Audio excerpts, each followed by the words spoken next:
La órbita o cavidad orbitaria. La órbita es la cavidad que aloja el globo ocular junto con sus estructuras vasculares, neurológicas y lacrimales. Las cavidades orbitarias están situadas de forma simétrica a cada lado de las fosas nasales. Cada una de ellas tiene una forma de pirámide cuadrangular de base anterior, en la que se presenta un vértice situado posteriormente que se abre a la cavidad craneal por varias fisuras. Podemos diferenciar una base, un vértice y 4 caras: suelo, pared medial, pared lateral y un techo, siendo cada una de estas caras de forma triangular.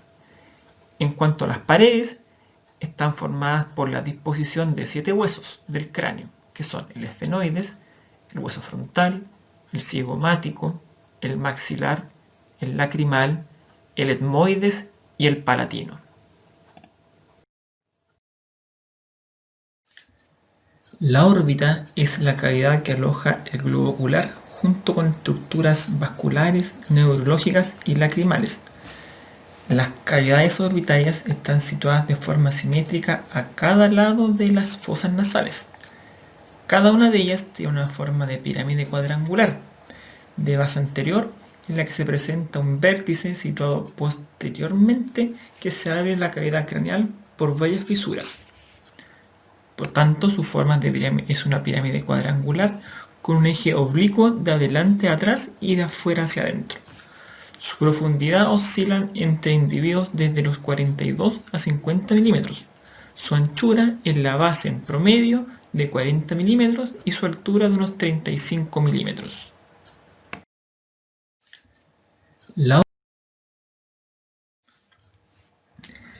Cada órbita es una estructura de paredes óseas de forma cónica, como ven en el esquema. El reborde de la órbita, que corresponde a su porción circular externa de este cono, se le denomina base. Sin embargo, la base de la órbita rara vez es un círculo verdadero e incluso puede parecerse a una figura con 4 lados definidos. La porción más posterior del cono, lo que se denomina vértice, corresponde al foramen óptico, a través del cual va a pasar el nervio óptico. El eje mayor de las órbitas se proyecta tanto hacia arriba como hacia la línea media.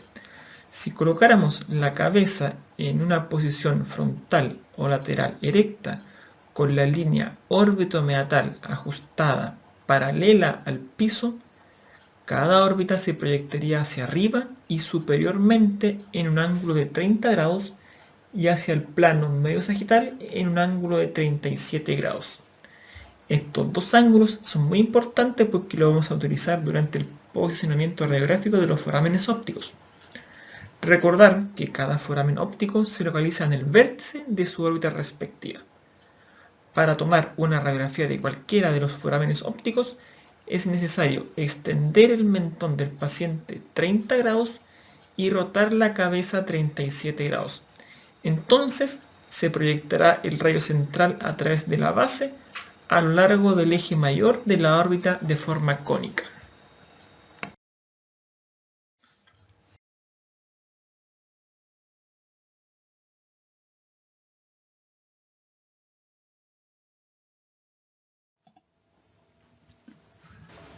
Una característica interesante es que la pared interna de cada órbita tiene una dirección prácticamente sagital, mientras que la pared externa es oblicua de atrás a adelante y de adentro a afuera con una angulación de 45 grados. Esta oblicuidad de la pared externa hace que el eje de la órbita quede a unos 23 grados y que los ejes de las dos órbitas, prolongados hacia el occipital, se encuentren por detrás y un poco por debajo del borde superior de la lámina cuadrilátera del esfenoides, formando entre sí un ángulo de 40 a 45 grados.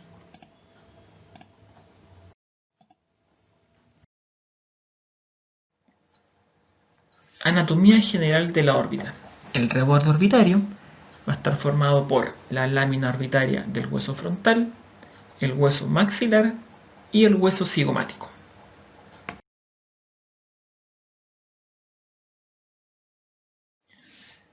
La circunferencia o la base circular de cada órbita está formada por partes de 3 huesos: el hueso frontal, con la lámina orbitaria del cráneo, el maxilar y el zigoma. En el interior de cada cavidad orbitaria hay un techo, un piso y 2 paredes, partes que también están formadas por estos 3 huesos. La lámina orbitaria del hueso frontal forma la mayor parte del techo de la órbita. El zigoma forma gran parte de la pared lateral y parte del piso de la órbita, mientras que una porción del maxilar ayuda a formar el piso.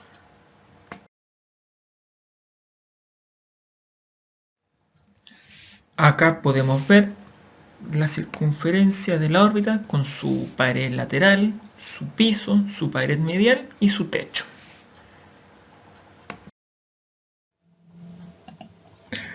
La pared superior o bóveda o techo de esta órbita es muy cóncava y está formada, como hemos dicho, por la bóveda orbitaria del hueso frontal y en parte por la cara inferior del ala menor del esfenoides.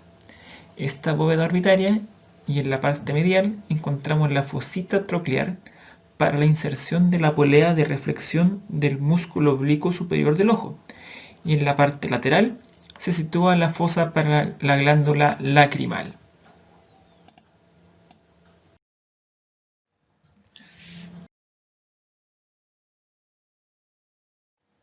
Como se le ha mencionado durante la clase, ¿cierto? El techo orbitario está formado principalmente por la lámina orbitaria del hueso frontal anteriormente, pero también una pequeña parte hacia posterior está formada por el ala menor del esfenoides. Y esto es importante porque separa la órbita de la fosa o piso anterior del cráneo.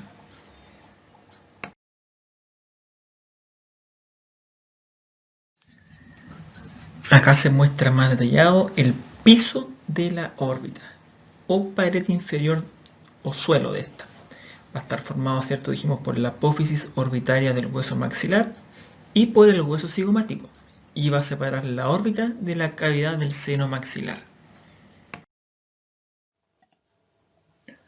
Por lo tanto, podemos decir que la pared inferior o suelo de la órbita es cóncava y tiene la forma de un plano inclinado hacia abajo, hacia afuera y adelante. Está conformada entonces por el plano orbital del maxilar, la contribución del cigomático, y en su límite posterior se encuentra la apófisis orbitaria del hueso palatino. El suelo orbital es el techo del seno maxilar. En sus 2 tercios posterolaterales, el suelo está separado de la pared lateral por la fisura orbital inferior, por lo que la división del maxilar del trigémino entra en la órbita.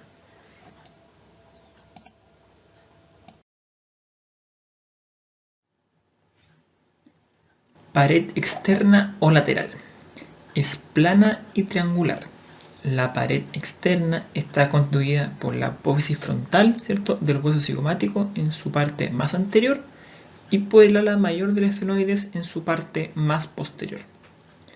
En su parte superior vemos la apófisis orbitaria externa del hueso frontal. La pared externa es fuertemente oblicua hacia adentro y hacia atrás. La pared lateral es la más espesa de la órbita y está separada del suelo por la fisura orbital inferior y del techo por la fisura orbital superior, más posterior, y por la sutura frontoesfenoidal. Y separa a la cavidad orbitaria de la fosa temporal.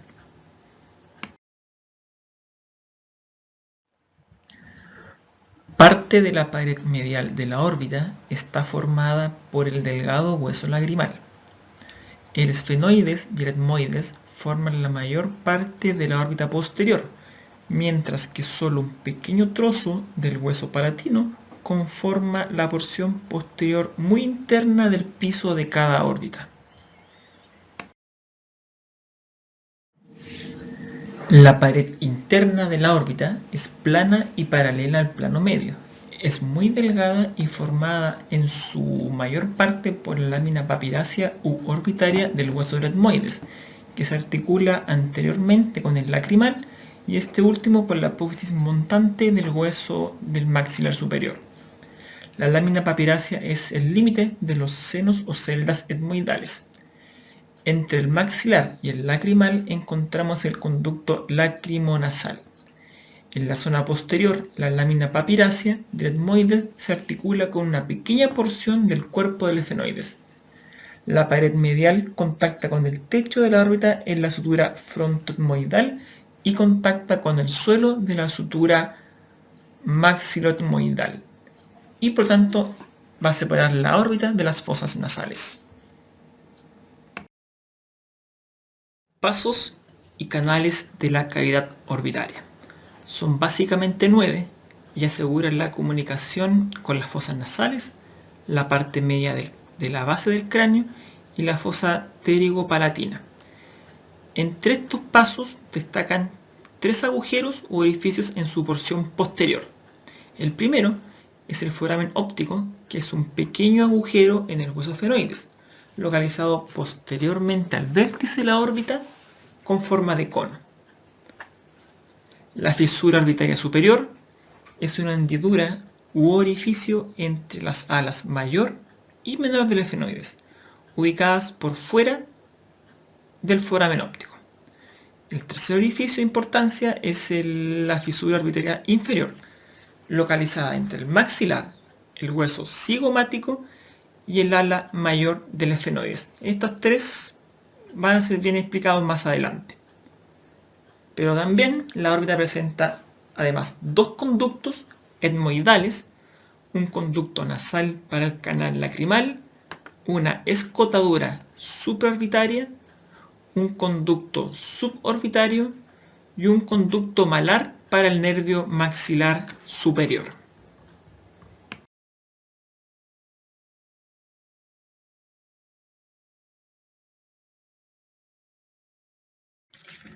La hendidura esfenoidal o fisura orbitaria superior, que constituye gran parte del ángulo superexterno de la órbita, tiene la forma de una coma, cuya parte ancha se encuentra en la parte inferointerna.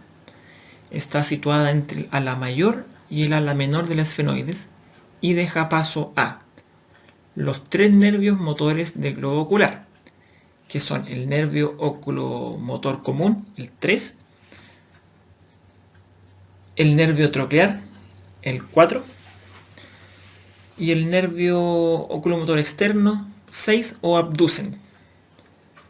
Las ramas lacrimal, frontal y nasal del nervio oftálmico de Willis, que es la rama superior del nervio trigémino, el 5, que dan la sensibilidad de la órbita y el ojo. Una rama ortosimpática destinada al ganglio ciliar. Las venas oftálmicas superior e inferior, la arteria meningia media procedente de la carótida externa y una colateral. La fisura orbitaria inferior o hendidura esfenomaxilar está situada en la parte posterior del ángulo inferoexterno de la cavidad.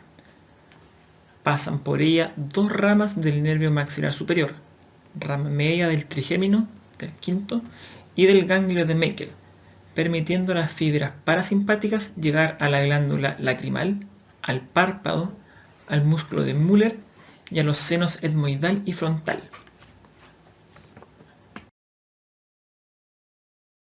El conducto óptico, formando prácticamente el vértice de la pirámide cuadrangular que constituye la órbita en el ala menor del esfenoides, pasa por el nervio óptico, que es el segundo paracraneal, la arteria oftálmica y una rama ortosimpática destinada al globo ocular.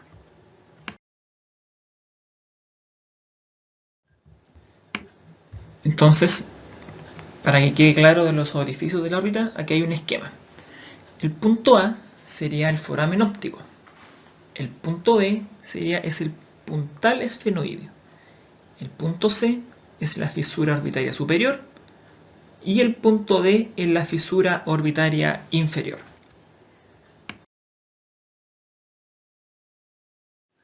Un poco de anatomía radiológica de la primera proyección que vamos a ver, que es la proyección parieto-orbitaria de las órbitas o método de Riss. Entonces, el punto A sería la lámina orbitaria del hueso frontal. El punto B es el esfenoides. El C es el foramen y conducto óptico. El punto D es la fisura orbitaria superior. El punto E es el borde orbitario inferior. El F es el puntal esfenoideo, que es parte de la pared inferior y lateral del conducto óptico. El punto G es el borde orbitario lateral y H, que sería el borde orbitario superior.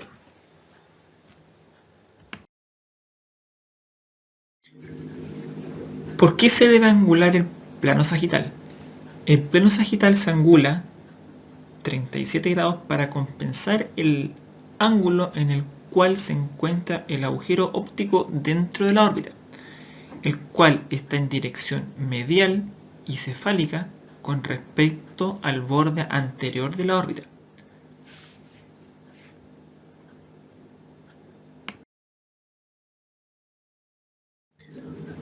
Posicionamiento de agujero óptico o proyección parieto-orbitaria de forámenes ópticos, método de Riss. Como referencia de inicio, se debe apoyar mentón, mejilla y nariz contra la superficie de la mesa. Ajustar la cabeza lo necesario para que el plano medio sagital forme un ángulo de 53 grados con el receptor de la imagen. Ubicar la línea acantio-meatal perpendicular al plano del rayo incidente. El rayo central debe ir perpendicular a la órbita que está apoyada en el lado inferior. Distancia foco-película 100 centímetros. Esta proyección a veces se denomina posición de apoyo en 3 puntos, porque se apoya mentón, mejilla y nariz. Para obtener una imagen detallada del foramen óptico es importante emplear un punto focal pequeño y una colimación exacta.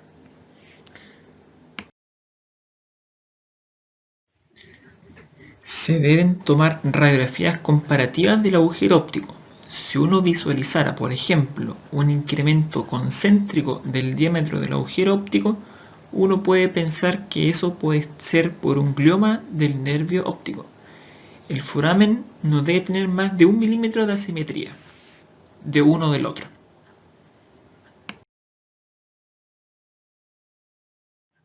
También dentro de las patologías demostradas uno tiene que evaluar las anomalías óseas del foramen óptico. Por ejemplo, alguna compresión bilateral del canal óptico puede corresponder a una displasia fibrosa. Puede haber un engrosamiento óseo difuso en cada órbita.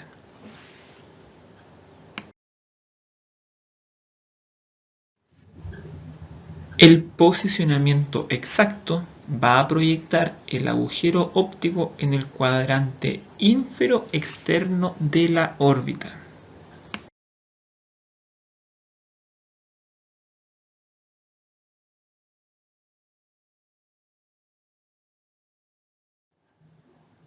Para obtener radiografías de órbita frontal u órbitas PA, a partir del mismo posicionamiento de Catwell podemos obtener las radiografías de órbita frontal. Pero acá el objetivo de la órbita frontal es dejar el peñasco bajo el piso de la órbita. Entonces, ¿cómo lo vamos a hacer? Vamos a tomar una película 18 por 24 centímetros y la vamos a ubicar de manera transversal. El paciente se acuesta en decúbito prono, apoyando las manos sobre la mesa. La posición de la parte es que se va a apoyar frente y nariz, y obviamente el plano sagital debe quedar en 0 grados. Al hacer esto de frente y nariz, debemos asegurarnos que la LOM nos quede perpendicular. Si la LOM está perpendicular, vamos a angular el rayo central 30 grados a caudal, pasando por el nasion y al centro del chasis.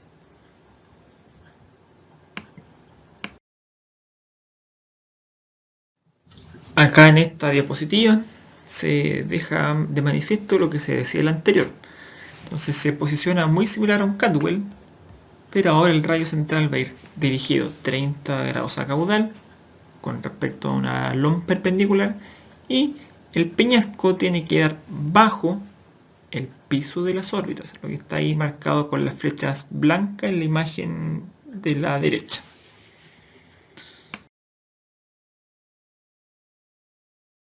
Cuando una radiografía de órbita es de buena calidad, cuando hay una representación simétrica y no hay superposición de una órbita con la otra.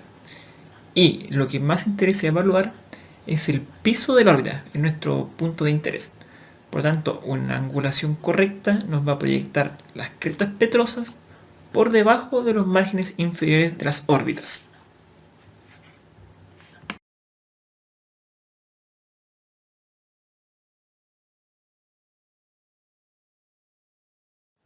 Una fractura común es la fractura del piso de la órbita o fractura de escape. Generalmente el mecanismo es un golpe en el ojo, directo en el ojo, que las fuerzas son transmitidas por tejidos blandos de la órbita hacia abajo, el piso blando de la órbita. El piso es generalmente la parte de menor resistencia y fracturas hacia abajo, hacia el seno del maxilar. Los signos clínicos comunes son enoftalmo y diplopía, especialmente con la mirada fija ascendente, y uno debe recordar que cerca del 24% de estas fracturas están asociadas también a una lesión ocular. En una radiografía de Battles, uno puede ver una masa tenue de tejido blando en el margen superior del seno maxilar, mostrando los tejidos blandos periorbitales herniados en el seno. Uno puede ver también un fragmento del hueso que resalta hacia abajo en el seno.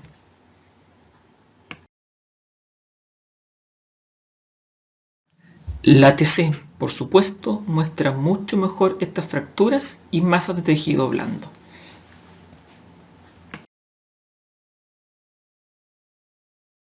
Proyección de órbitas lateral. Chasis a utilizar 18 por 24 centímetros dispuesto de manera longitudinal. Posicionamiento del paciente. En decúbito prono, apoyando el lado de la cara que interesa. Posición de la parte. Se apoya de lado el reborde orbitario externo del lado que nos interesa. El plano sagital tiene que quedar en 90 grados. El rayo central va a ir perpendicular pasando por el reborde orbitario externo del lado contrario a nivel de nación con la línea interpupilar perpendicular.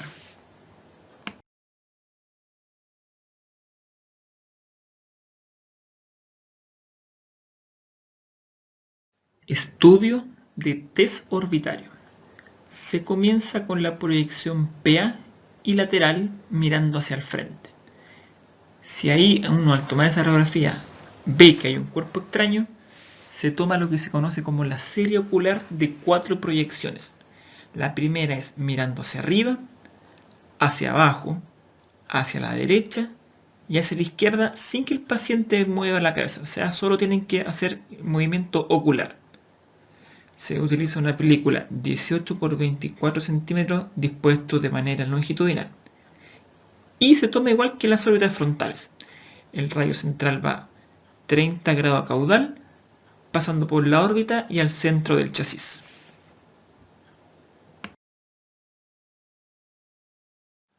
Ahora, ¿qué se entiende por cuerpo extraño? Puede ser algún objeto metálico, una esquirla, como en la imagen que ven acá.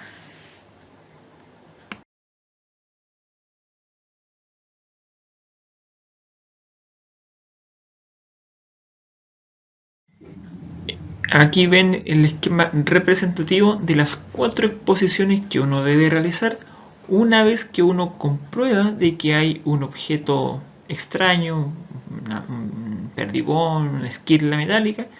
Entonces le pide al paciente que mire hacia arriba, hacia abajo y hacia la derecha y hacia la izquierda sin que mueva la cabeza.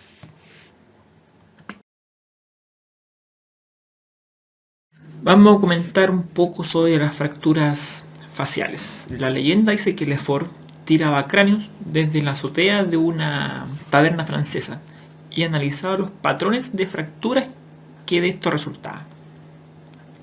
Entonces Lefort encontró 3 planos principales de debilidad en la cara, que corresponde a zonas donde se fractura a menudo, que es el plano transmaxilar, el plano subcigomático piramidal y el plano craniofacial.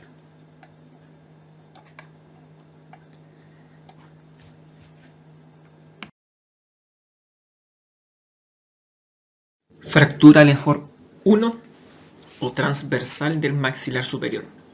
Es una fractura horizontal del maxilar superior que separa el proceso alveolar y el paladar del resto del maxilar. Se extiende a través del tercio inferior del septum e incluye la pared lateral del seno maxilar con extensión a la apófisis pterigoides y al hueso palatino. Fractura Lefort tipo 2 o piramidal. Es una fractura piramidal que se inicia en el hueso nasal y se extiende al hueso lacrimal. Se dirige posteriormente hacia abajo a través de la sutura cigomático-maxilar y se continúa posterior y lateralmente al maxilar, por debajo del malar hasta la apófisis pterigoides.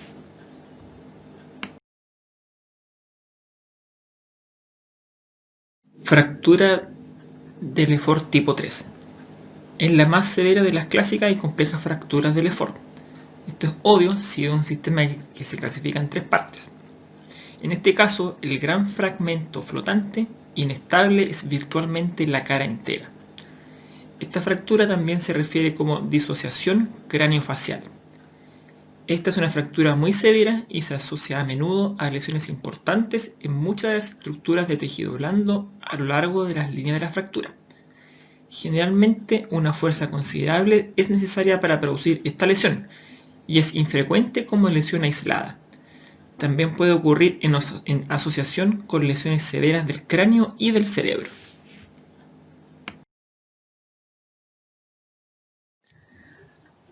A excepción de Lefort tipo 1, lesiones puras de Lefort no se ven muy comúnmente. Se consideran más comunes las variantes de la clasificación de Lefort. Una de las más comunes es Lefort 2, complejo de la fractura del trípode. Este complejo se debe generalmente a grandes fuerzas encontradas en un accidente automovilístico. Al describir lesiones de Lefort, uno debe dar probablemente un diagnóstico separado a cada mitad de la cara.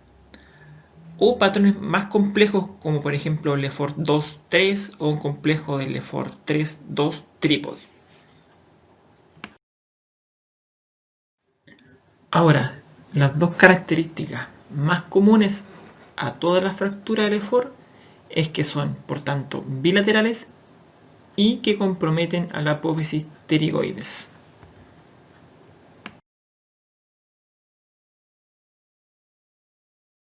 La radiografía de Batters es la proyección más provechosa para ver trauma facial, ya que muestra bien las estructuras faciales y por lo general mejor que otras proyecciones.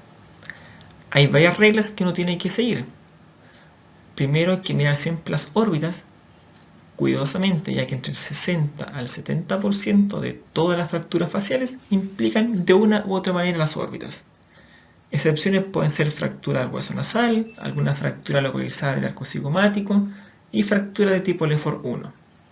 Hay que saber muy bien también los patrones más comunes de las fracturas faciales y buscarlos. La simetría bilateral puede ser muy provechosa. Radioopacidades normales son generalmente bilaterales, en cambio son anormales cuando son unilaterales. En una serie de Batters hay que mirar cuidadosamente a lo largo de las líneas de Dollens al examinar una proyección de Batters.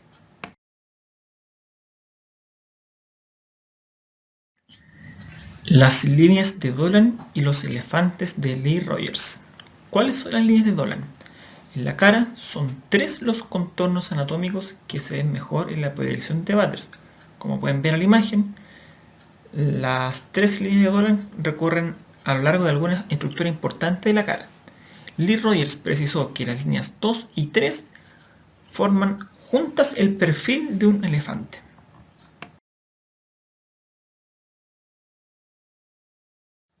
La proyección de Butters nos da una vista completa y excelente de siguientes estructuras: del maxilar, del cuerpo cigomático, del arco cigomático, la circunferencia de la órbita, el piso de la órbita y el hueso nasal. La línea de Dolan A comienza en la superficie interna de la sutura cigomática frontal, sigue la superficie orbital del cigomático, maxilar, proceso frontal del maxilar y arco del hueso nasal.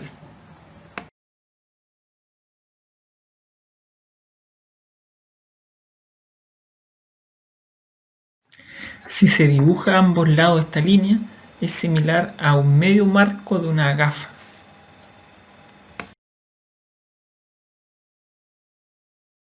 La línea de Dolan B discurre desde la unión del proceso cigomático frontal, discurre a lo largo del cuerpo del cigomático y termina en el proceso temporal del cigomático.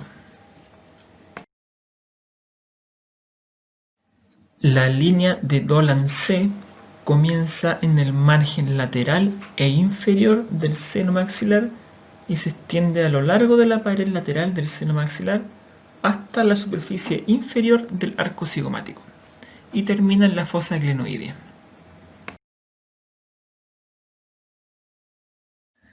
Aquí se pueden ver dos radiografías, la que está al lado izquierdo, una proyección de Caldwell, cierto que es una buena proyección para evaluar seno frontal, seno etmoidal, pero lo que nos interesa es la imagen que está a la derecha, que es la proyección PA de Butters, donde nuevamente se ven las tres líneas de Dolan y recuerden que el contorno de la línea 2 y la línea 3 conforma el elefante de Lee Rogers.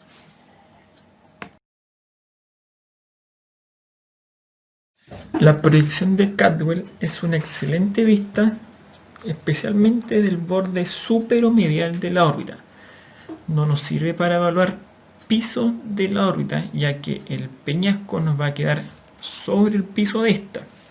Si queremos evaluar toda la circunferencia de la órbita, tenemos que dejar el peñasco bajo el piso de la órbita. Y para poder lograr esto, tenemos que dejar, recuerden, de la proyección PA, dejar la LOM perpendicular y angular 30 grados hacia caudal.